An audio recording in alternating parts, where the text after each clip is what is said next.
ನಾವು ಉತ್ತರಕ್ಕೆ ತಲೆ ಹಾಕಿ ಮಲಗಿದಾಗ ವಿಲ್ ಸ್ಪಿರಿಟ್ಸ್ ಅಥವಾ ದೇವಗಳನ್ನ ಇನ್ವೈಟ್ ಮಾಡ್ತೀವಿ ಅನ್ನೋ ನಂಬಿಕೆ ಇದೆ. ಆದ್ರಿಂದ ಉತ್ತರ ದಿಕ್ಕಿಗೆ ತಲೆ ಹಾಕಿ ಮಲಗಬಾರ್ದು ಅಂತ ಹೇಳ್ತಾರೆ. ಇದು ನಮ್ಮ ಪುರಾಣಗಳ ಪ್ರಕಾರ. ಆದ್ರೆ ನಮ್ಮ ಸೈನ್ಸ್ ಏನ್ ಹೇಳುತ್ತೆ, ನಾವೆಲ್ಲರೂ ಸ್ಕೂಲಲ್ಲಿ ಓದೇ ಇರ್ತೀವಿ ನಮ್ಮ ಭೂಮಿಯಲ್ಲಿ ಮ್ಯಾಗ್ನೆಟಿಕ್ ಫೀಲ್ಡ್ ಇರುತ್ತೆ ಅಂತ.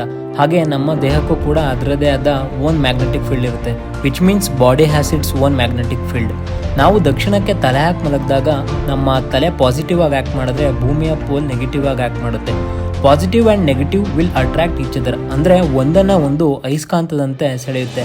ಇದರ ಪರಿಣಾಮವಾಗಿ energy that draws into our body is more rather than out, ಅಂದರೆ ನಮ್ಮ ದೇಹಕ್ಕೆ ಹೆಚ್ಚು ಶಕ್ತಿಯನ್ನು ಒಳಕೊಡುತ್ತದೆ, ಹಾಗೆ ಗಾಢವಾದ ನಿದ್ರೆಗೆ ಜಾರಲು ಸಹಾಯ ಮಾಡುತ್ತದೆ.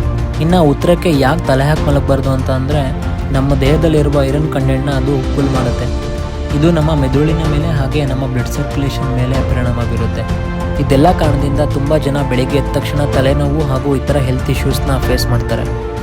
ಇನ್ನು ಪೂರ್ವ ದಿಕ್ಕಿಗೆ ಯಾಕೆ ತಲೆ ಹಾಕಿ ಮಲಗಬೇಕು ಅಂತಂದರೆ, ಸೂರ್ಯನ ಕಿರಣಗಳು ನಮ್ಮ ತಲೆಯನ್ನು ಹಾಸಿ ಕಾಲಿನ ಮುಖಾಂತರ ಹೊರ ಹೋಗ್ತವೆ. ಆಸ್ ಎ ರಿಸಲ್ಟ್ ತಲೆ ತಣ್ಣನೆಯ ಅನುಭವ ಪಡೆದ್ರೆ ಕಾಲು ಬೆಚ್ಚನೆಯ ಅನುಭವ ಪಡೆಯುತ್ತೆ. ಇದೆಲ್ಲ ಕಾರಣಗಳಿಂದ ನಾವು ಮಲಗಲು ಸೂಕ್ತವಾದ 2 ದಿಕ್ಕುಗಳಂದರೆ ಸೌತ್ ಹಾಗೂ ಈಸ್ಟ್. ಇದೇ ರೀತಿ ಹೆಚ್ಚಿನ ಇನ್ಫಾರ್ಮೇಷನ್ಗಾಗಿ ಸಮರಿಯಾ ಇಂಟೀರಿಯರ್ಸ್ನ ಫಾಲೋ ಮಾಡಿ.